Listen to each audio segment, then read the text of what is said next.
नमस्कार दोस्तों कैथल में 1987 में चौधरी देवीलाल की लहर में सुरेंद्र मदान जी यहाँ के विधायक बने थे और उसके बाद 1991 में चौधरी भजनलाल सरकार में फिर वो यहाँ से एमएलए बने और उनकी सरकार में मंत्री भी रहे। कई सारे मुख्यमंत्री उन्होंने अपनी आंखों के सामने से देखे हैं, कुछ के साथ काम भी किया है और मदान साहब कैथल की पंजाबी राजनीति की एक धुरी भी रहे हैं। आज हम कैथल में हैं, सुरेंद्र मदान जी के घर पे हैं और इनसे जानेंगे कुछ पुरानी बातें। सबसे पहले तो मदान साहब आपका स्वागत है। धन्यवाद। 1 साल से मैं और आप मिलने की सोच रहे हैं जी, तो आज ये दिन आया है हमारा कि मैं आपसे कुछ पूछूं पुरानी बातें। तो आज आप दिल खोल के रख देना अपना। ठीक है, बिल्कुल ही। वक्त जो होता है वो हर चीज के लिए फिक्स होता है। जी, अपनी मुलाकात ही आज होनी थी, धर्मेंद्र जी हुई। जी जी, बड़ी खुशी हुई और मैं स्वागत करता हूँ आपका। हरी भूमि का ये जो कार्यक्रम आपने शुरू किया बड़ा अच्छा है जी। मैं देखता भी हूँ आपका प्रोग्राम। जी जी, जितने एपिसोड होते हैं मैक्सिमम कोशिश करता हूँ देखने की। मदान साहब सबसे पहले मुझे ये बताइए कि आप राजनीति में आपका आना कैसे हुआ? राजनीति में मैं असल में पहले 1971 में मैं कॉलेज में जब फर्स्ट ईयर में गया, बीए फर्स्ट ईयर में। अच्छा, तो मैंने वहाँ सीआर का चुनाव लड़ा था। अच्छा, 71 में? हाँ, 1971 में। तो वो चुनाव में मेरे सामने बहुत बड़े मजबूत लोग थे, 2-3 तो। एक तो पूर्व विधायक के बेटे थे, एक सरपंच के बेटे थे, बड़े जिम्मेदार थे, लैंडलॉर्ड थे। मैं एक साधारण परिवार से, और मैंने वो कैथल शहर के जो RKSD कॉलेज के जितने भी सेक्शन थे उनमें सबसे ज़्यादा वोटों से मैंने वो जीता। अच्छा, 32 वोटों से मैंने वो चुनाव जीता था। हाँ हाँ। जो हमारे प्रिंसिपल होते थे उस वक्त में, BN गुप्ता जी होते थे, उन्होंने कहा था मुझे कि मैं हैरान हूँ कि जो बच्चा पहले साल आए कॉलेज में और आते इतने अच्छे वोटों से जीते। तो मैंने रखता था जो मेरे मुकाबले में थे उनको तो 28 से कम वोट मिले थे, मैं 32 से जीता। अच्छा, बड़े खुश हुए। उस वक्त से कुछ शौक सा हो गया था राजनीति में, लेकिन फिर घरेलू परिस्थितियों, कुछ मजबूरियों से मुझे 73 के अंदर दिल्ली जाना पड़ गया। अच्छा। तो मेरे अंकल थे, उन्होंने फैक्ट्री लगाई थी टीवी की, उन्होंने मुझे बुला लिया। टीवी की फैक्ट्री? हाँ, उस वक्त टेलीविजन, उस टाइम तो टीवी तो बहुत कीमती चीज हुआ करती थी। कौन से टीवी असेंबल करते थे वो? ग्रैंडली टीवी करते थे असेंबल, ग्रैंडली केबल उनका। तो मैं वहाँ रहा जी कोई 4-5 साल के करीब। अच्छा। तो फिर राजनीति छूट गई सब थी। मेरे ख्याल से 10-12 हज़ार का टीवी मिलता होगा उस समय।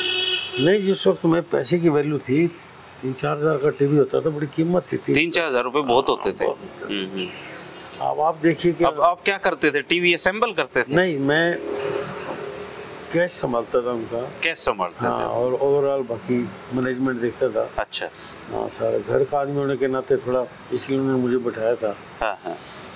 तो कैश का काम मेन होता था, वो मैं संभालता था। अच्छा।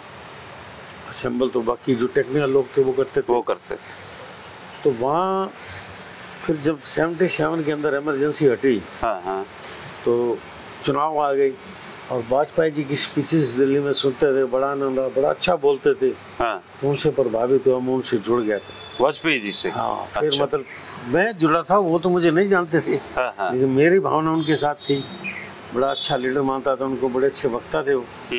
तो मैं उनके साथ, मेरा दिल करता था कि मैं जुड़ जाऊँ। तो उस वक्त सारी जनता पार्टी एक थी।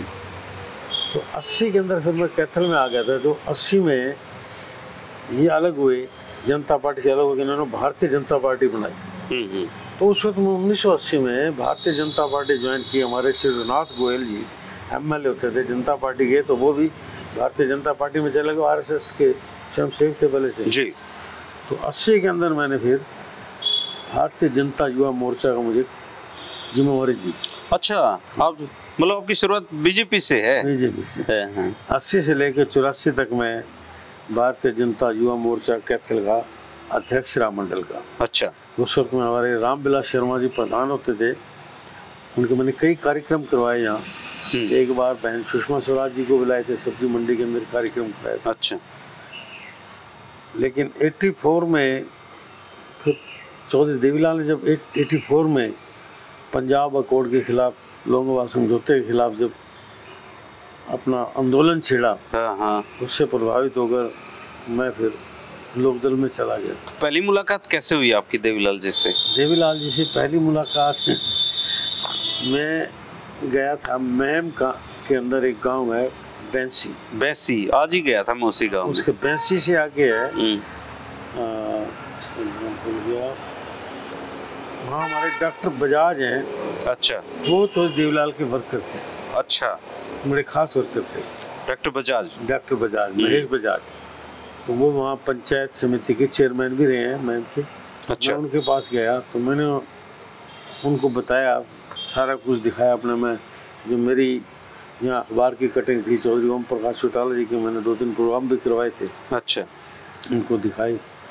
वो कहने लगे ठीक है, आप अच्छे वर्कर हो तो कभी मिलवाएंगे आपको चौधरी देवीलाल से। अच्छा, इतनी सी बातचीत हुई थी।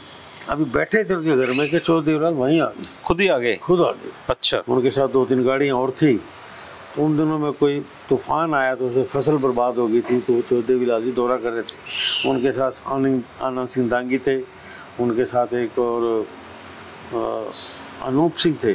अच्छा, वो बाकी बहुत से लोग थे, 3-4 गाड़ियाँ थी। उसी वक्त उनकी बैठक में आ गई, तो वहाँ उन्होंने मिलवाया था मुझे कि भी हमारे मित्र हैं मदान साहब कैथल से। अच्छा, चंगा ठीक है, काम करो, बस इतना ही कहा उन्होंने। अच्छा, उसके बाद उठ के चल दिए फिर गांव में घूमने। तो हमने फिर उसके बाद ये देखा कि आनंद सिंह दांगी जो था वो बहुत नज़दीक दिखता था नज़दीक। हाँ, बहुत नज़दीक है चौधरी देवीलाल जी। तो मैं फिर 1 सप्ताह के बाद चौधरी आनंद सिंह दांगी से मिला जाके। अच्छा, वो सारे पेपर जो थे, अखबार की कटिंग सब दिखाया आपने? हाँ, जो एल्बम थी फोटो की चौधरी ओम प्रकाश चौटाला के प्रोग्राम की, वो मैंने आनंद सिंह दांगी जी को दिखाई। मैंने कहा अब देख लो, ये हमने कितना काम किया पार्टी में, कितनी ये अखबार की कटिंग दिखाई। कहने लगे वाकई में भी आपने काम किया है और आप डिजर्व करते हैं। अगर आपसे कोई बड़ा काम करने वाला नहीं होगा तो मैं आपकी सिफारिश करूँगा। हाँ, ये दांगी ने कहा बिना कोई जान पहचान? जान पहचान करवा दी महेश बजाज ने। अच्छा, महेश बजाज उसके इलाके का। हाँ, अच्छे मित्र थे वो।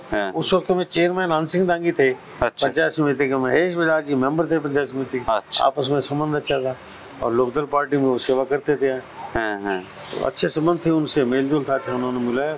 आनंद सिंह दांगी ने कहा मुझे अच्छे आदमी लग रहे हो, भले आदमी लग रहे हो, तो मैं करूँगा मदद।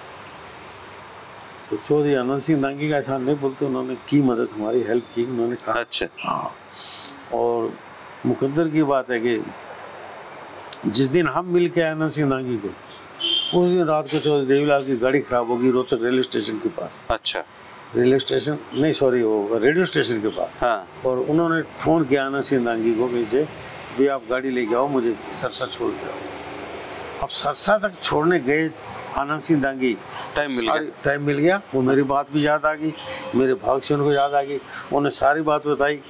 आनंद सिंह दांगी ने सारी फ़ोटो भी दी। उन्होंने बताया इतनी फ़ोटो मैंने देखी, इतना काम किया है, अखबार में भी आ रही है। तो दांगी साहब की बात सुन के चौधरी देवीलाल कहने लगा बच्चा ठीक है, मेरा इस तारीख को वहाँ जो प्रोग्राम है ना डबवाली में, वहाँ बुला लो। तो जो डेट उन्होंने दी, हम उस डेट को डबवाली पहुँच गए। लेकिन हम लेट हो गए, हमारी तो गाड़ी पीछे पंचर हो गई, लेट हो गए। जब हम पहुँचे तो लंच करके चौधरी देवीलाल गाड़ी बैठ चुके थे। आनंद सिंह दांगी कहने लगे अब शाम को मिलेंगे जब प्रोग्राम ख़त्म होगा। ये बात नहीं, हम सब साथ थे, मेरे साथ उसमें कम से कम 50 लोग थे। अच्छा, जिसमें कैथल के जीप होती थी उस समय, तो जीपों में गाड़ियाँ सब टैक्सी किराए पे की थी। अच्छा, हाँ, फिएट कारें होती थी ये, और जीप भी थी, और मैम के पंजाबी भी ले जाना। अच्छा, हाँ। तो चौधरी देवीलाल जी को 2-3 जो थे, चौधरी देवीलाल उनको जानते थे, ये पंजाबी मैम के। जब वो पहुँचे ना, चौधरी देवीलाल ने पहचान लिया। कह रहे बोलो कैसे आए हो? कहने लगे जी ये पंजाबी लड़का जी कैथल से, हम उसको लेकर आए। अच्छा बताओ, कहते अब डरे लोग बात ही ना करें, डरते थे तो वो भारी बड़ा रोब था उनका। मैं तो आज खड़ा हो गया। मैंने कहा मैं कैसे कहूँ, कहेंगे तो ये लोग कहेंगे। तो फिर उन्होंने शुरू किया ये कैथल से बहुत काम करे हैं लोकदल में जी, और आपके बड़े भागित हैं जी, इन्होंने बड़े प्रोग्राम किए। ये देखो जी, ओम प्रकाश चौटाला के प्रोग्राम किए हैं, कितनी पब्लिक इकट्ठी की, अखबारें दिखाई। ये देखो जी, तो कहने लगे चंगा ठीक है, काम करो। आनंद सिंह डांगी ने भी कहा लड़का ठीक है जी, देखो कोई नहीं, अच्छा ठीक है ठीक है ठीक है, चलो जाओ।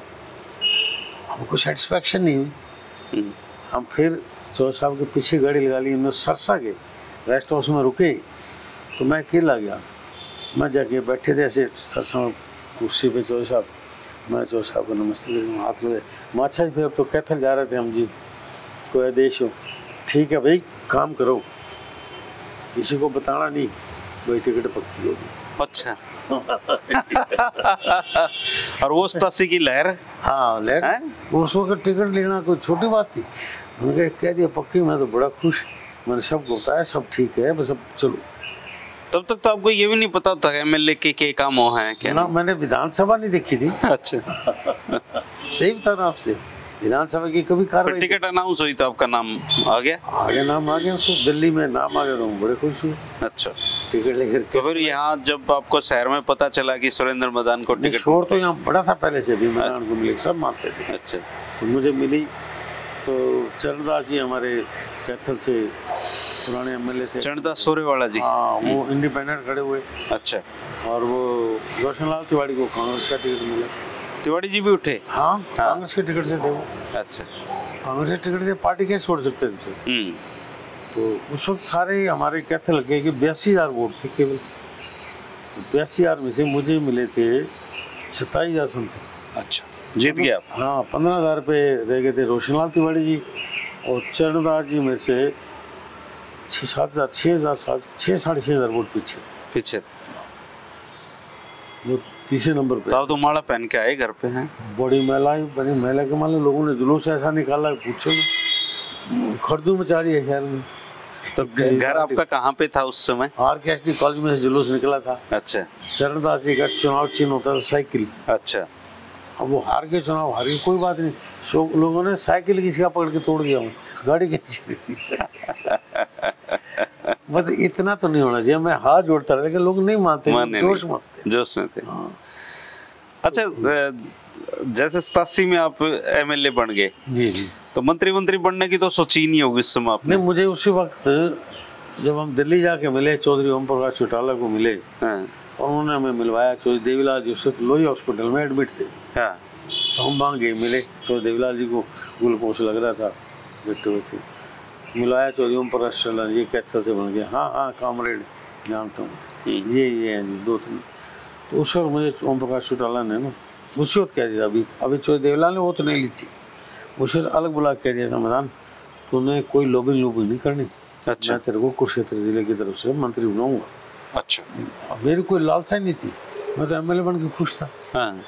कह बनाऊंगा और खुश होगा। अच्छा जी, तो फिर तो लास्ट टपकने लगी, मंत्री बनेंगे। हाँ। छोटी सी उम्र थी क्या, 35 साल की सारी। 35 साल के सारे, लेकिन उन्होंने बनवाया नहीं। पहली ओथ में हम तो सोच रहे तैयार हो गए थे, पहली ओथ में कपड़े सिलवा लिए थे ना, कपड़े नहीं सिलवाए थे, वैसे तैयार हो गए भाई ओथ दिलवाएंगे आज। उस दिन दिल्ली में ओथ थी, चौधरी देवीलाल ने हरियाणा भवन में ओथ ली थी। तो उसमें 6-7 आदमी फिर बनाए, संपत सिंह, चौधरी वीरेंद्र सिंह, कृपाराम पुनिया, प्रोफेसर कृपाराम पुनिया जी को तो अपना बेटा ही मानते थे ना। हाँ, उनको तो पहले नंबर पे दिलवाई थी ओथ। वीरेंद्र सिंह को पहले नंबर पे थी, फिर संपत सिंह, फिर ये थे, उसके बाद एक और थे, क्या नाम उसका, प्रोफेसर थे जो जीन से बने थे एमएलए, उनको भी दिलवाई थी। तो बाद 5-6 एमएलए को दिलवाई थी। बीजेपी के भी लिए थे, वो 2-3 ज्वाइंट थी ना, 6-7 बस। फिर हम देखते रहे, हमारा नंबर कहाँ था, कहीं नहीं आया, आना ही नहीं था। हाँ, तो हमने फिर आज तो नहीं छोड़ी, जो ओम प्रकाश चौटाला से कहते रहे, वो बस अगली वक्त में करवा दूँ। फिर वो सरकार तो 87 में जैसे आई थी पूरी, लास्ट में हाल तो बुरा ही हो गया वो। आप देखो कि जब चीफ मिनिस्टर चौधरी ओम प्रकाश चौटाला को हटाया था गवर्नर ने, हाँ, उस वक्त माइनॉरिटी में हो गई सरकार। तो आपको इस पूरे टर्म में किसी में भी, क्योंकि राज कई आए पहले, नहीं, जब मास्टर हुक्म सिंह मास्टर चौधरी लाला नरसिंह गुप्ता जब थे चीफ मिनिस्टर, उन्होंने मुझे शुगर फेडरेशन का चेयरमैन बनाया था। अच्छा, और फिर वो चौटाला साहब बने, फिर मास्टर हुक्म सिंह बने, फिर चौटाला साहब बने, मास्टर हुक्म सिंह ने मंत्री बनाया था। आपको मंत्री बनाया था? अच्छा, नवंबर 1990 में, नवंबर 1990, थोड़े से दिन के लिए मंत्री रहे आप? 1990 बने थे। अच्छा, मास्टर हुक्म सिंह कैसे व्यक्ति थे? बहुत बढ़िया इंसान थे, बहुत साफ सुथरे नेक इंसान थे। अच्छा, बहुत शरीफ आदमी थे, 101% ईमानदार। कोई अनुभव हो आपका, याद हो उनके से जुड़ी हुई कोई? क्या बताएं जी, वो मैं गया एक दिन काम के लिए उनके पास। अच्छा, पीछे सीएम ऑफिस में जो रिटायर रूम है उसमें बैठे थे। हाँ। वो सिगरेट पिया करते थे। अच्छा, उस वक्त मैं भी पी लेता। हाँ। बैठ मैदान में मैं भी पी, रोटी रोटी घर से मंगा लेते, जितने लोग बैठे सबको खाना खिलाते थे। घर तो रोटी आ गई उनके घर से खाना आता था, जितने लोग बैठे हैं, 10 MLA बैठे हैं, मंत्री बैठे हैं, सबको खा लो भैया। अपना परिवार तो रखा नहीं करते चंडीगढ़ में? ना परिवार घर से खाना तो आता था, खाना तो सीएम वाले क्वार्टर। हाँ, हाँ। बड़े नेक इंसान थे, बहुत नेक। हाँ, फिर घर पे भी कभी चले गए तो बैठ गए, खाना खा के जाना। काम कुम तो बेचारे जितना कोशिश करते थे उनके ही नहीं होते थे, हमारे क्या। चौटाला साहब कर नहीं देते थे काम? बस ऐसे ही था जी, जो ऑफिसर थे वो इनकी कम मानते थे। अच्छा, तो हमारी काम माननी थी। हम तो धक्के खा के विधान लोकसभा में, उसमें सॉरी सचिवालय में और विधानसभा में अपना आ जाते थे। लोग जो साथ होते थे, देखो कोशिश कर ली। हमारी तो ये हालत थी कि कहते हैं कि एक बार वो जंगल में चुनाव हुए और बंदर बन गया। हाँ, बोले भाई मेरी भागदौड़ में कोई कमी होता तो हम वही करते थे। हम सबको बुला लेते थे, आ जाओ, क्या हमें रोटी खिलानी पड़ती थी। अच्छा, जोशी देवीलाल का बिल्कुल इंटरेस्ट खत्म हो गया था क्या हरियाणा में? उनका तो शुरू से ही नहीं था। अच्छा, फ्रॉम द वेरी बिगिनिंग। वो तो बनते ही उनका ध्यान ऊपर था कि केंद्र के अंदर कैसे गैर कांग्रेस सरकार बनाई जाए। तो सब लीडर्स को जोड़ने के लिए वो तो घूमते रहते थे, कभी बिहार जा रहे, कभी। और इधर से फिर चौधरी रणजीत सिंह और चौधरी ओम प्रकाश चौटाला में टकराव हो गया। वो अपनी। तो आप कौन से ग्रुप में थे? नहीं, हम तो पहले चौधरी ओम प्रकाश चौटाला जी के साथ थे। अच्छा, फिर जब देखा काम नहीं बने, बड़े दिन देखा नहीं बने काम, फिर चौधरी रणजीत सिंह के बाद चले। अच्छा, क्या करते, उनके पास गए, उनका भी वही हाल था जो वो था, इनका था। दोनों भाई गई, वो उनके नहीं करने देता, वो उसके नहीं करने देता, हम तो पिस गए। आफ्टर ऑल एक दिन तंग आके हमने मन बना लिया, हम छोड़ेंगे। कौन कौन थे आपके मन? तो भी कम से कम 11-12 लोग थे। अच्छा, जो सब दुखी थे, सब तंग थे, किसी का काम नहीं बनता था। अब लोगों के पास जाते, लोग जूते मारते थे।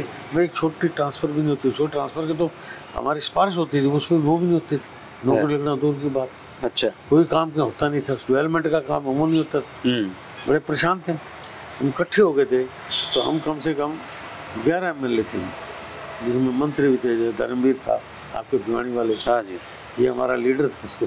लीडर थे? अच्छा। और अजमत खान था, और हसन मोहम्मद था मेवात से, इधर से बूटा सिंह था गुल्ला से, बलवीर सिंह सैनी था पेवा से, और नंबरदार मांगे राम था बहादुरगढ़ से। 11 आदमी गुट था। अच्छा, 11 आदमी अलग हो गए थे? बिल्कुल, हम ये इकट्ठे रहेंगे, हमारे इकट्ठे में। अच्छा, रघु यादव जी? रघु यादव। अच्छा। तो हमने एक दिन, मैं यहाँ मुझे बुलाया, मार्च का महीना था, शुगर मिल के बाहर धरना दे रहे थे किसान। उन्होंने मुझे बुलाया, कहने लगे जी आओ, आप लोकल विधायक को हमारी सुनो। मैं गया वहाँ, देखा तो बड़े लोग बैठे थे किसान। कहते जी आप बताओ, जब ये शुगर मिल लगी थी तो ये वादा हुआ था कि यहाँ के किसानों को जिनकी ज़मीन जाएगी उनको नौकरी देंगे। मान के बिल्कुल हुआ था वायदा भी हमने। तो कहते जी अब लगाते तो नहीं, आप मिल में देखो सरसा के कितने आ गए, मैम के कितने आ गए, क्या इसीलिए हमने ज़मीन दी थी, आप करो कुछ। हम बड़े परेशान, मैंने कहा मैं आपका पूरा जो कहते हैं आप कह देते हो करते कुछ नहीं। नरसिंह डांडा थे, वो भी कह गए एक हफ्ता का कुछ भी नहीं हुआ।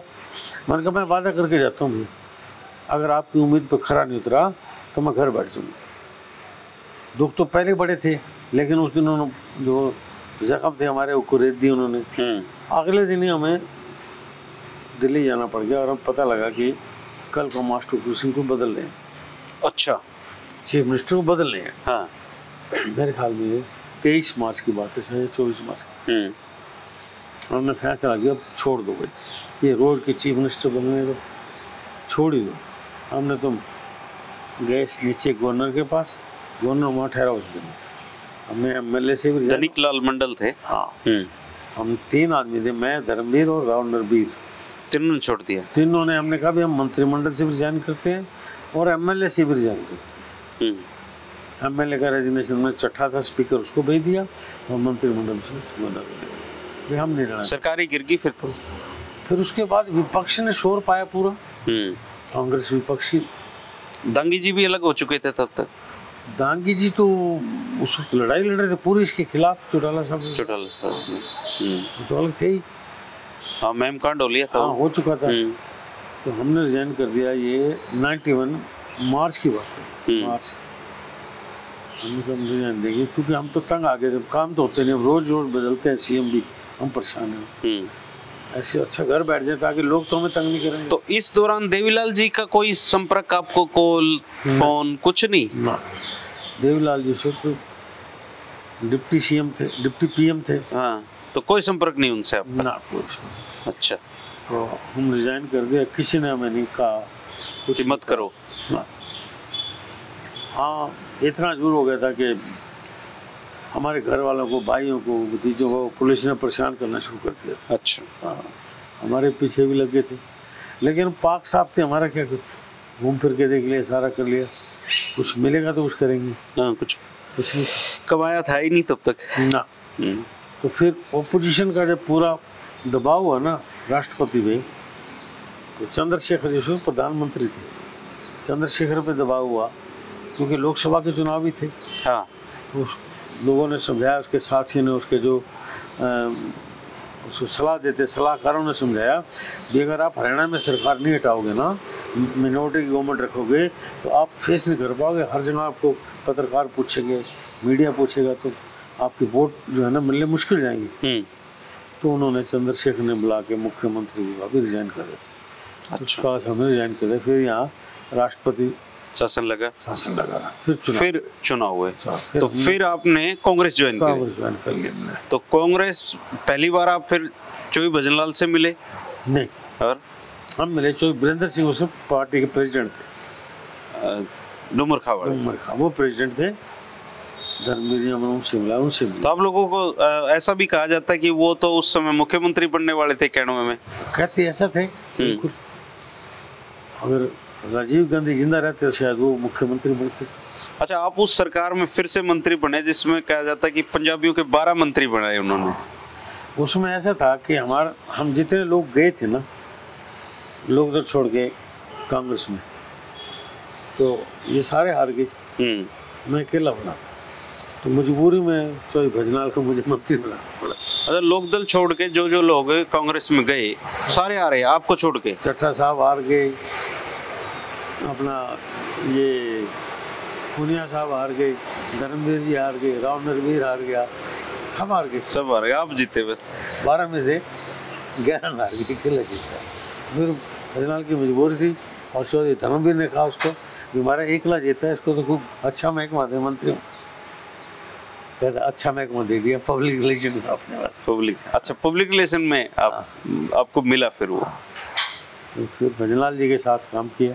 शुरू में तो बड़े अच्छे रहे, वो भी अच्छे काम किए, हमारे डेवलपमेंट के काम खूब करवाए। क्या आप अगर अपने जो कार्यकाल है उसको याद करें तो कैथल में ऐसे कौन से 2 काम आप गिनवा सकते हैं अपने की आपने करवाए? आप जी विधानसभा की कार्रवाई उठा के देख लो, आपको मिलेगा कि जब से बना था सबसे पहली मेरी ये अपील थी, हर विधानसभा के सेशन में बोलता था कि कैथल को जिला बनाया जाए।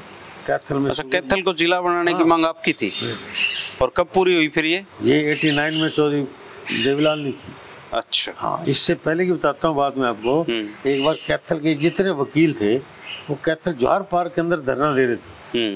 वो सब चाहते थे कि कैथल जिला बने, और मुझे भी रामपाल माजरा ले गया, कहते चल आप भी चलते हैं। चल कोई बात नहीं, कैथल के लोग अपने वकील भाई हैं, कहते चल चलते हैं। हम गए तो वकीलों ने मेरे को देख के मेरे ऊपर तो खूब प्रहार किए, और कहा जी आज आप वादा करके जाओ भी अगर कैथल जिला बन गया, नहीं बना तो आप रिजाइन करोगे। अब मैं फंस गया। मैंने कहा ठीक है भाई, अगर कैथल के साथ डिस्क्रिमिनेशन हुई, यमुनानगर और रेवाड़ी बना दिए, कैथल नहीं बनाया तो मैं रिजाइन कर दूँगा। मैंने मन बना दिया, मैं कहता मैं रिजाइन कर दूँ। उस समय आप एमएलए थे? एमएलए था। हाँ। तो चौधरी देवीलाल के पास बात पहुँच गई। मैं किसी काम के लिए गया और कहता है ऐसे नहीं कहा करते रिजाइन करूँगा। मैंने कहा क्या करो जी, घेर लिया था वकीलों ने मुझे, मैं मर गया था, नहीं कहता तो खत्म था, मैं वहीं खत्म हो जाता, जीरो हो जाता। कहते ऐसे लीडर नहीं बनते ही। मैंने कहा मजबूरी थी मेरी, मैं कैसे नहीं कहता, और मैं कहा बनाना ही पड़ेगा, नहीं तो मुझे मार देंगे वो तो। और फिर जब अनाउंस हुए तो बड़े खुश हुए वो वाकई में। एक तो जिला बनवाना आप अपनी अचीवमेंट, शुगर मिल भी मैं लाया था कहते हैं। आपके टाइम में शुगर मिल आई। और मेरे अपने हल्के के जो मांग उठाया करता था विधानसभा के अंदर, एक सजुमा माइनर, धुंधरेड़ी माइनर। अच्छा। ये दोनों मैंने बाद में कांग्रेस के राज में, क्योंकि लोकदल के राज में तो पैसा होता ही नहीं था कभी। जब भी कहते थे ना तो सड़क टूटी है तो कहते थे फंड्स की कमी है, तो कांग्रेस के राज में मैंने ये दोनों बनवाया। और ये कॉलेज की भी तो मंजूरी हो गई, लेकिन बड़ा बाद में। अच्छा मदन साहब, जो भजनलाल के बारे में ना बहुत सारी कहानियां हैं जी, उनके भ्रष्टाचार पे भी बहुत सारी बातें होती हैं, उनके अच्छे व्यवहार पे भी बहुत सारी बातें होती हैं, लोग अलग अलग तरह की बात। आपको अगर चौधरी भजनलाल के बारे में बोलना पड़े तो आप क्या याद करते हो उनके बारे में? अच्छाइयाँ उनकी ज़्यादा थी। अच्छा, देखो 96 का उन्होंने मेरा टिकट काट दिया, मुझे नहीं दिया, लेकिन फिर भी कहते हैं ना हर चीज़ को तोला जाए तो पल्ला जो भारी था उनकी अच्छाई का था। वो हर एक एमएलए को अच्छी इज्जत सम्मान देते थे। अच्छा। मंत्री नहीं, एमएलए को भी। हाँ हाँ। एक बार मैं छोटी सी आपको घटना बताता हूँ। मैं कहीं बाहर गया था, आउट ऑफ स्टेशन था, तो मैं कैथल आया 5-7 दिन के बाद मुझे पता लगा हमारे बीजेपी के मिलने वाले थे, उनकी पुत्र वधू, उनके जो बेटा था ना उसकी मतलब उनकी पोती वो चीका मैरिड थी और वहाँ एसिनेशन हो गया उसका। अच्छा। तो उन्होंने दहेज का केस के लिए एप्लीकेशन लगाई। उनकी कोई सुनवाई नहीं पुलिस में 2 दिन तक। मैं जब आया तो तीसरा दिन था, तो मैं उनके घर गया बैठने के लिए, अपनी संवेदना प्रकट करने के लिए। उन्होंने मुझे बताया कि इस तरह हमारे साथ हुआ है और पुलिस हमारी कोई सुनवाई नहीं करती। मैंने उनके घर से भी, उस वक्त मोबाइल तो थे नहीं, लैंडलाइन फ़ोन वहीं से उनके घर से चौधरी भजनलाल को किया। मैंने ये सामने कर देता हूँ, मेरी जिम्मेदारी कुछ कम हो जाएगी। मैंने कहा ऐसे ऐसे कांड हुआ जी, ये अपने मिलने वाले हैं, बड़े ख़ास हैं, और ये ऐसे ऐसे हुआ, इनके साथ नाजायज़ हुई है। अब ये एसपी से को, अरे भैया आप मंत्री हो, आप कैथल के एमएलए हो, आपको एसपी को। मैंने कहा जी मैं तो 5-7 दिन से बाहर था, मैं आज ही आया हूँ और एसपी भी मुझे मिला ही नहीं। एक बार प्रोटोकॉल अनुसार मिल लेगा, फिर उसके बाद मैं कह दूँगा जान पहचान हो जाए। अच्छा कोई बात नहीं। फ़ोन बंद हो गया। मैं वहाँ से उठा, घर गया। मेरे घर जाने में हार्डली वहाँ से 15-20 मिनट लगे पैदल। तो मैं घर गया तो एसपी मेरे घर बैठे थे। अच्छा। एसपी मेरे घर बैठे थे। कहते सर आप मुझे कह देते, सीएम साहब कहने की जरूरत थी। मैंने कहा मैंने सीएम साहब को इसलिए कहा कि प्रोटोकॉल अनुसार अभी आप मिले नहीं थे। प्रोटोकॉल होता है, आप जान पहचान हो जाए थोड़ा मिल लें। कहते क्या ऐसे ऐसे केस है, ये देखो आप इनके साथ में, इनकी मांग है कि आप सीआईए को दे दो। मुसीबत मार कर दिया सीआईए। वो तो उसके हाथ में ही थी, मुसीबत कर दिया सीआईए को मार। शाम तक वो अरेस्ट हो गए।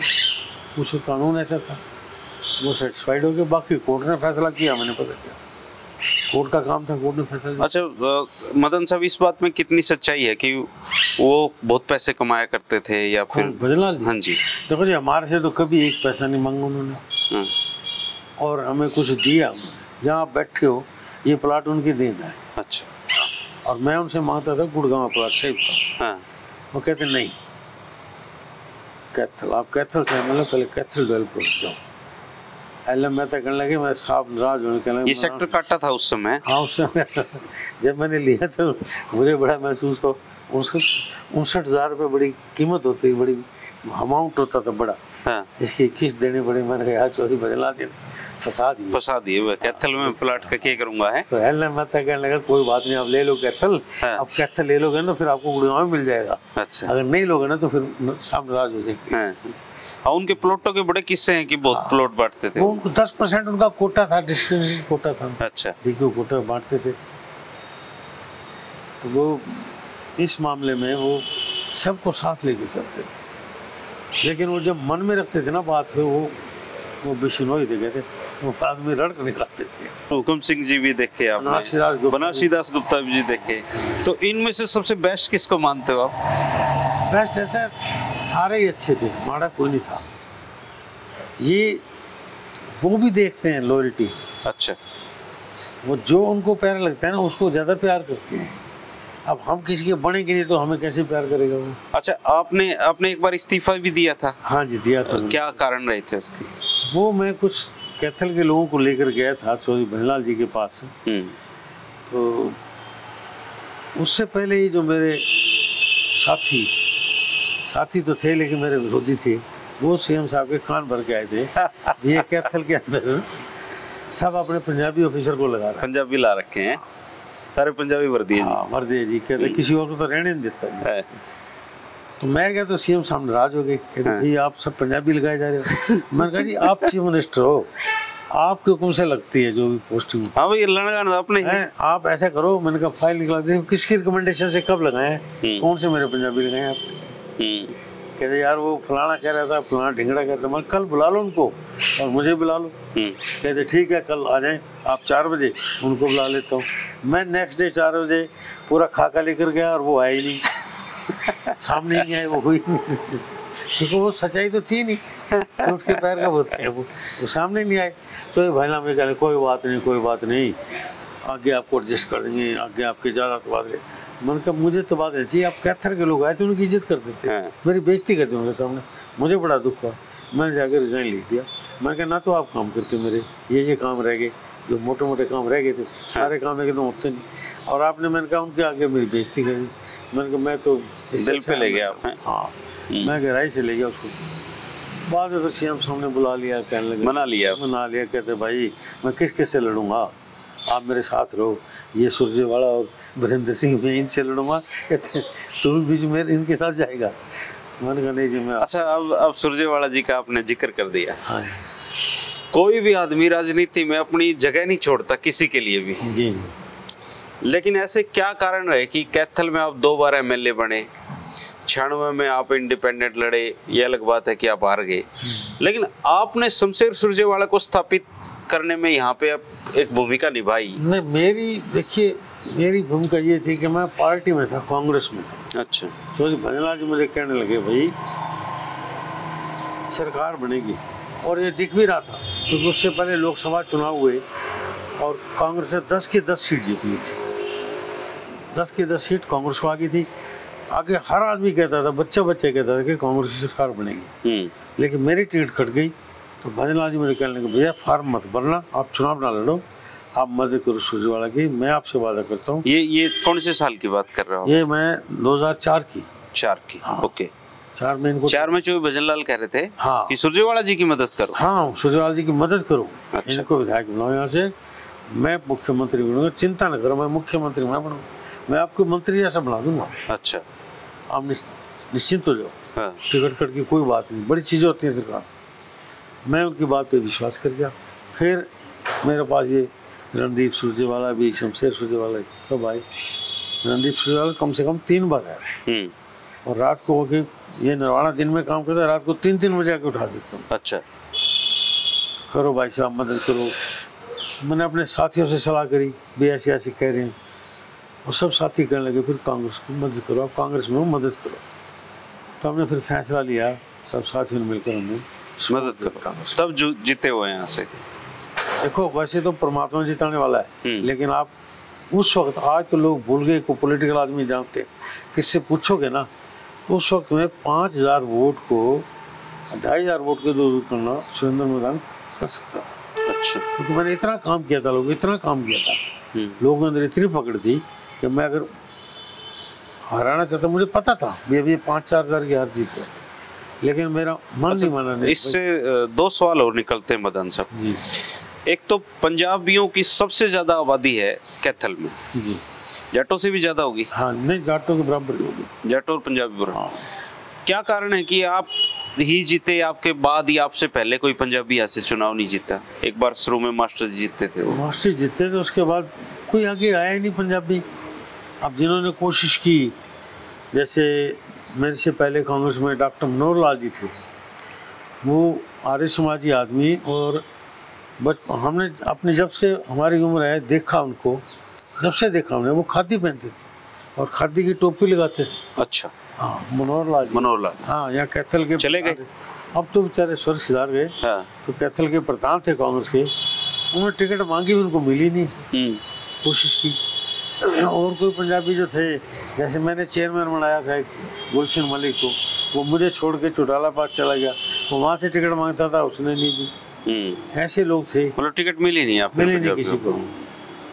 अगर मिल जाती तो क्या पता। अब क्या लगता है आपको, आगे कभी पंजाबी बन सकता है यहाँ पे?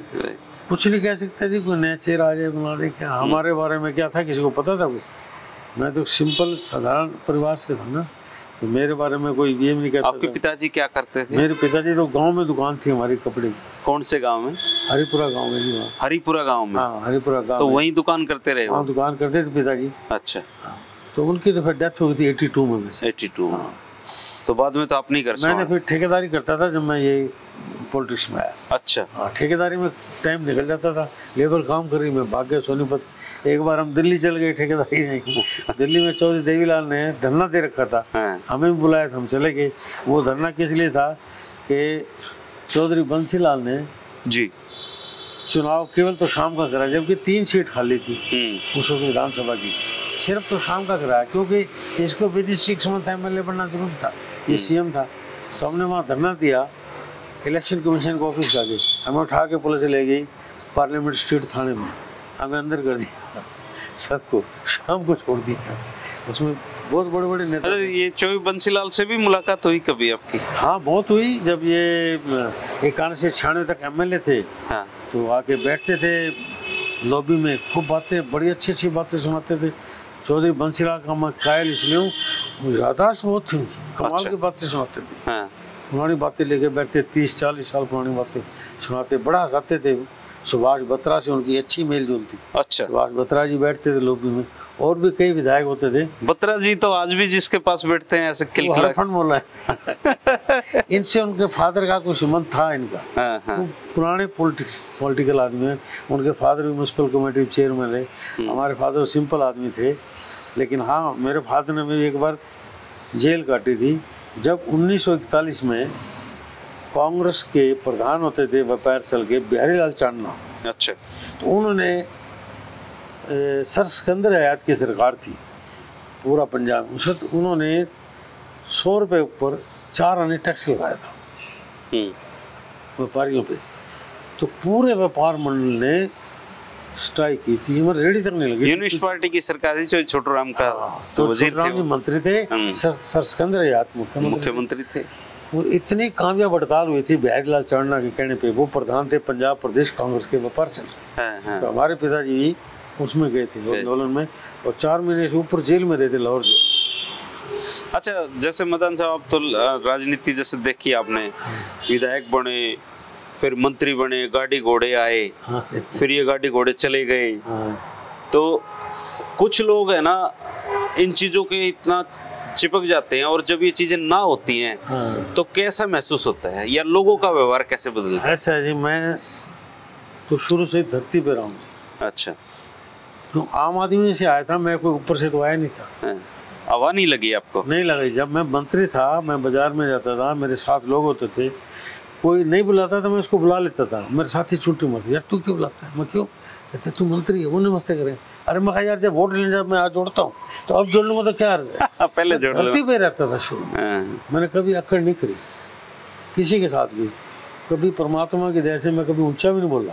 अच्छा। अगर कभी देखो इंसान हूँ, मेरा मूड खराब हो गया, मुझे पता है गुस्सा आ जाता है इंसान में, तो मैं तो चादर लेके घर अंदर सो जाता, बाहर कहते हैं बीमार है, मिलना ही नहीं, मतलब मिले नहीं गुस्सा। इस बात में कोई गुस्सा नहीं करेगा। अगर मिलके किसी को ऊंचा बोल दूंगा, गलत बोल दूंगा, उस बात का गुस्सा करेगा, वो सारी उम्र याद रखेगा। तो मैं सो जाता था, मिलता नहीं था। हमने तो शुरू से धरती पर रहे हैं। हमारे फादर कहा करते थे, कहते बेटा कभी भी जिंदगी में कभी मौका मिले, कभी बड़े आदमी बनो, तो एक तो जितना हो सके ना अपनी कलम से लोगों को भला करना। अच्छा। जितना हो सके भला करना। तो आपने किया? हाँ, कितना दिन होता है ये टाइम, और जितना हो सका हमने, जब वक्त मिला हमने खूब किया। मैं तो अपना गवर्नमेंट ड्राइवर भेज देता साथ, किसी जाओ इसका काम करा दो। एक मंत्री का नुमाइंदा चल जाए ना, अधिकारी काम कर देता, फर्क पड़ता है, लोग बड़े खुश होते थे। तो अब ये जो आपके तो लीला कृष्ण जी है ना विधायक? नहीं, लीलाराम गुजर। हाँ, इनके साथ ये ठीक काम कर रहे हैं? ठीक है काम, शरीफ आदमी है। अच्छा। हाँ, बीजेपी में है, हमारा पुराना साथी है ये, जब मैं पहली बार विधायक। अच्छा, अब तो राजनीति के कोई मन में नहीं रह गया होगा आपके ना? आपका कोई चुनाव का सब? देखो जी, 1991 में राजीव गांधी ने नरसिम्हा राव जी को टिकट नहीं दिया था। हाँ, नहीं दिया। ये कहा था कि आप बुजुर्ग हो गए, घर बैठ जाओ, आपकी एज ज्यादा होगी, घर बैठ जाओ। अंदर से तो और बात थी, क्योंकि जब इंदिरा गांधी की डेथ हुई तो उन्होंने प्राइम मिनिस्टर का क्लेम किया था, इसलिए उसको घर बिठा दिया। वो राजीव गांधी की इलेक्शन के दौरान ही एसिनेशन हो गई और वो बने, वो जिसको एमपी का टिकट नहीं दिया था ना, वो पीएम बने। हाँ। और फिर वो 5 साल प्रधानमंत्री रहे, फिर एमपी भी बने, फिर पार्टी के प्रधान भी बने। तो पता नहीं हमारे भाग में कुछ लिखा, कब राजनीति में कब कहीं कुंडा हट जाए पता नहीं। अभी तो घर बैठे। अच्छा, राजनीति में है ना, कहते हैं कि पॉलिटिशियन आदमी पे उसके बच्चे भी भरोसा नहीं करते। ऐसा राजनीति है, बनी हुई है कि लोग धोखे बहुत देते हैं राजनीति में। और वो चुटकुला भी आपने सुना होगा कि बेटे ने पूछा पिताजी पॉलिटिक्स सिखा दो, तो वो छत पे से कूदा दिया उसने। तो राजनीति में आपको सबसे बड़ा धोखा किससे मिला आज तक? धोखा क्या बताएं, धोखा तो जिसको आप खाली बैठ के याद करते हो, यार उस आदमी ने मेरा नुकसान करा। वो धोखा ज्यादा नुकसान तो चौधरी भजनलाल ने किया, अपना बना के किया, जो 96 में टिकट काट दिया। नहीं तो आप जीत जाते। बिल्कुल जी, मैंने बहुत काम किया, लोगों की बड़ी सेवा की, लोग मेरे साथ थे। तो आपने कभी उनको कहा भी कि आपने मेरे साथ धोखा किया? आपको नहीं, मैंने कहा था जब मैं दोबारा फिर मेरा उनका पैसे पुगाव में मिला उनको। अच्छा। कहा था, कहते कोई नहीं, आगे कसर निकाल देंगे, चिंता न करो, आगे कसर निकाल लें, लेकिन किसी को कहना मत बाहर जाके ये भी मेरी टिकट पक्की होगी। ये बात भी उन्होंने की, उनकी कुट्टी मिला था मैं पंचकुला। फिर भी अगली बार फिर टिकट नहीं दिलवाई। फिर सुरजेवाला जी ऊपर से आगे कहते मैं क्या करूँ भाई, प्रधानमंत्री उसको, राष्ट्रपति जी का, प्रधानमंत्री जी ने कहा इसको देनी चाहिए। मतलब एक ही गिल्ट है बस कि हाँ। भजनलाल जी 96 में टिकट देते तो आप जीत जाते। 100%। बाकी किसी ने आपके साथ कोई धोखापट्टी नहीं की? नहीं, बाकी किसी ने कोई धोखा नहीं किया, जैसा हमने किया उन्होंने वैसे ही किया हमारे साथ। हाँ। मैं बहुत अच्छा था, अगर मैं किसी के साथ थोड़ा बहुत बुरा किया तो उन्होंने मेरे साथ बुराई करेगा। अच्छा, आपको सबसे अच्छा विधायक कौन लगता था? आपको कौन ऐसा लगता था यार मैं वैसा विधायक बनता तो और अच्छा होता? कोई ऐसा रोल मॉडल भी था आपके सामने? नहीं, बड़े अच्छे लोग थे हमारे साथ। चौधरी वीरेंद्र सिंह थे, जो अपना नारनौद के लोकदल के राज। चौधरी वीरेंद्र सिंह नारनौदिया, बहुत अच्छे आदमी थे। अच्छा। और अगर कांग्रेस में जाएं तो कांग्रेस में बड़े अच्छे विधायक थे। कुछ चौधरी भजनलाल भी बड़े अच्छे वक्ता थे। हाँ। बहुत अच्छा बोलते थे। एक बार की बात करता हूँ मैं, हाजिर जवाब भी इनकी। चौधरी बंसीलाल जी ने कहा कि विधानसभा की ये हमारी एक परिपाटी है कि हम विपक्ष के आदमी को डिप्टी स्पीकर बनाते हैं। हाँ। आप नहीं बनाते तो मैं वॉकआउट करता हूँ। जब जाने लगे उठ के तो चौधरी भजनलाल जी खड़े कहते, देखिए चौधरी बंसीलाल जी, विपक्ष के बनाने की परिपाटी जरूर, अगर आप बनना चाहते आज मैं भी बनाता हूँ। कितनी हाजिर जवाब थी कि आप बनना चाह रहे थे भी बना, आप बंसीलाल जी बनना चाहे आए अभी बनाता हूँ। भाग्य बंसीलाल भाई घट करके बाहर निकली, मतलब हाजिर जवाबी भजनलाल जी। अच्छा, जब ये जो 91 से 96 वाला था आपका टर्म, इसमें तो चौधरी भजनलाल मुख्यमंत्री थे, चौधरी बंसीलाल विपक्ष में बैठे थे अविपा में। हाँ। ओम प्रकाश चौटाला भी बैठते थे? नहीं, ओम प्रकाश चौटाला कभी आते कभी नहीं। तो विधानसभा जब चलती थी तब तो बड़ा रंगीन नजारा होता होगा। हाँ, बहुत ज्यादा जी। पूछो ना, बंसीलाल जी पढ़ के तैयारी करके आते थे, बड़ी बुक्स लेके आते साहब। भजनलाल जी परेशान होते थे उनसे? हाँ, क्यों नहीं होते थे, वो तो डाटा दे के बात करते थे बंसीलाल जी। अच्छा। पूरी तैयारी करके आते हैं। और अगर नहीं मानते थे फिर बेचारे क्या करते, छोड़ जाते थे उनको। उन्होंने पहले ही पंगु कर दिया, उनके एमएलए सारे तोड़ लिए थे। लहरी सिंह था एक, वो ओम प्रकाश का नाम था, छोटे कद के थे, धनखड़ नहीं था वो, हरिजन थे, खटखट क्या था, उनको तोड़ लिया, 3-4 एमएलए तोड़ लिए थे अपने पास। कैनुए वाले, और कैनुए में 12 बने थे ना उनके? नहीं 12 नहीं थे, 5-6 थे, 2 रह गए थे, 4 तोड़ लिए उन्होंने। अच्छा। एक तो ये रह गई थी जो अपना तेजेंद्र मान की चाची थी, क्या थी थी जो इंद्री से बनी थी। हाँ हाँ। ये खुद बंसीलाल, 4 तो उन्होंने तोड़ लिए थे, 4 इकट्ठे तोड़े। चौबे जलाल ने तोड़ लिए वो। लहर सिंह जी थे, लाडवासी लाहौर से बने थे। एक छोटे थे बड़े, उनको तो मंत्री बनाया था, नाम नहीं याद आ रहा उनका। अच्छा। 2 और थे, 4 तोड़ के ले गए अपने पास।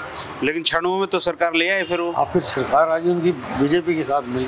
क्षणों में आप उनकी टिकट ले लेते तो आप जीत सकते थे। अगर मुझे पहले पता होता ना कि चौधरी भजनलाल जी मेरी टिकट काटेंगे, तो मैं चौधरी बंसीलाल के पास चला जाता। मेरे को जानते थे, हम लॉबी में बैठ के खूब बातचीत करते थे, और उनके पास कोई पंजाबी चेहरा था ही नहीं। बड़े खुश होकर लेते, वो टिकट देते, मुझे जितवाते भी यहाँ से। अच्छा मदान साहब, अब तो जैसे 2 बार मंत्री रहे, ये आजकल के जो मंत्री हैं इतने पैसे कहाँ से कमाते हैं? पता नहीं जी, हम तो जहाँ थे वहीं खड़े हैं।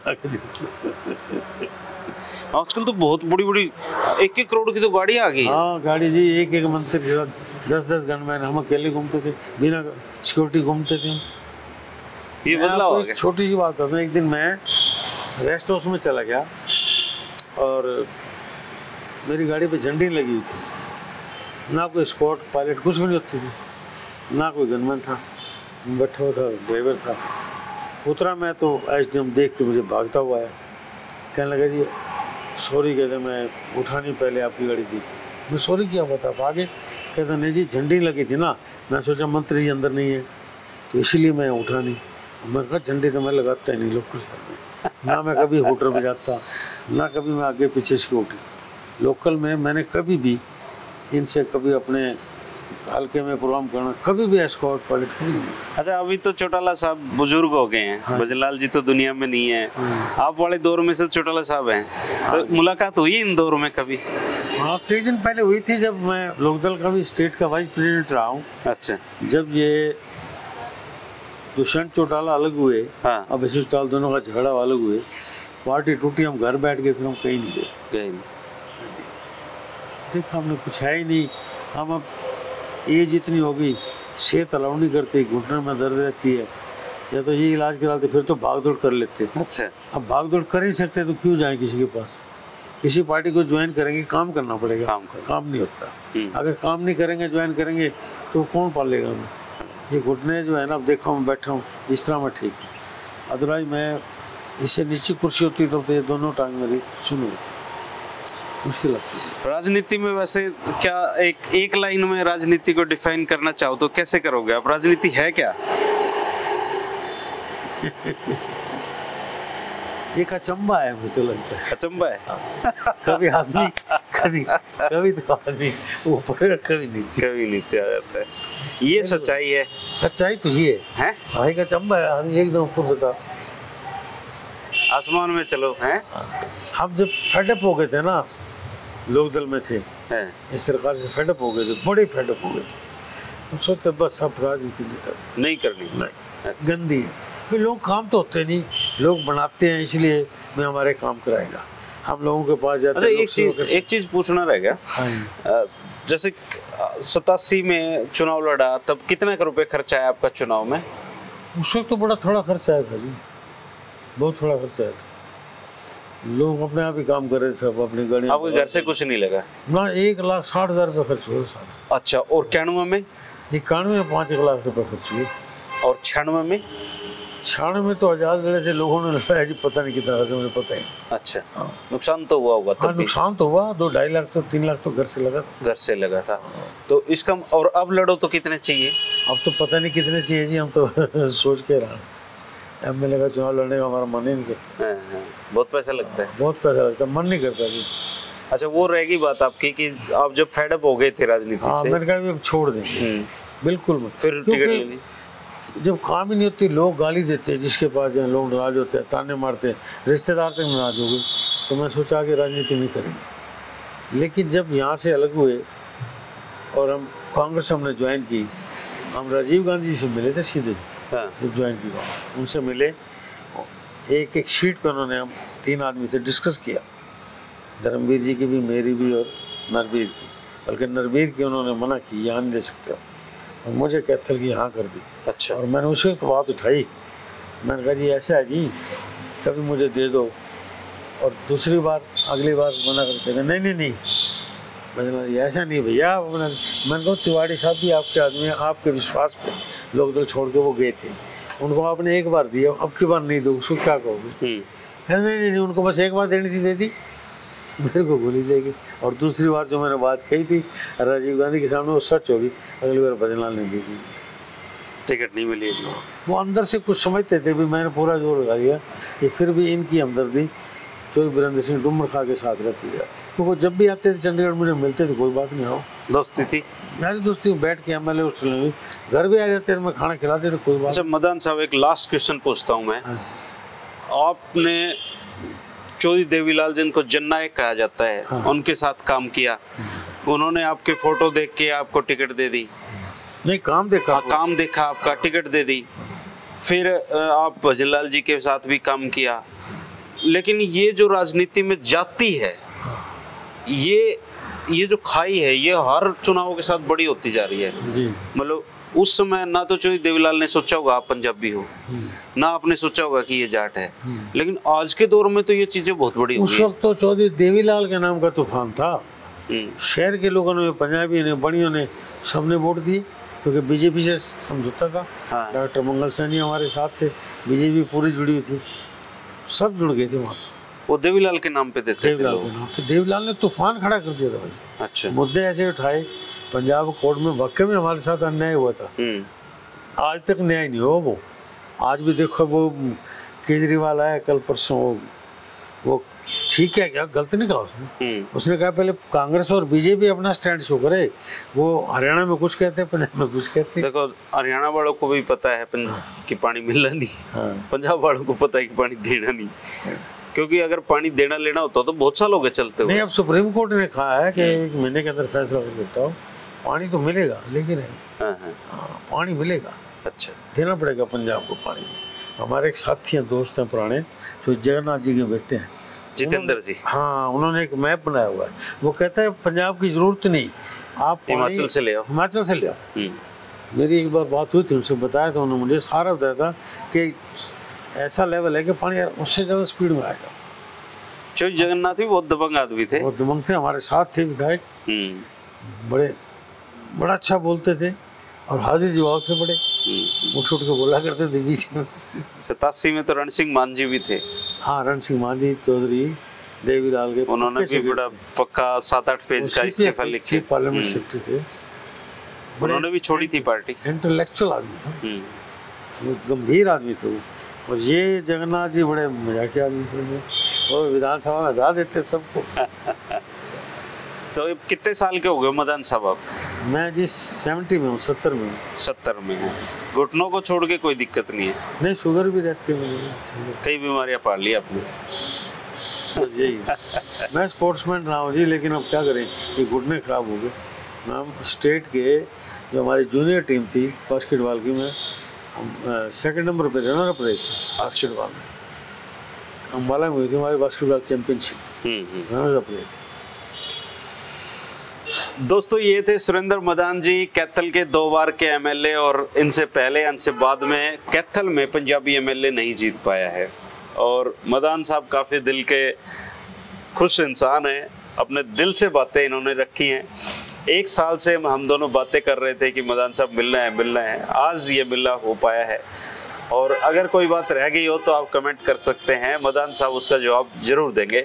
शुक्रिया मदान साहब, धन्यवाद आप सबका, नमस्कार।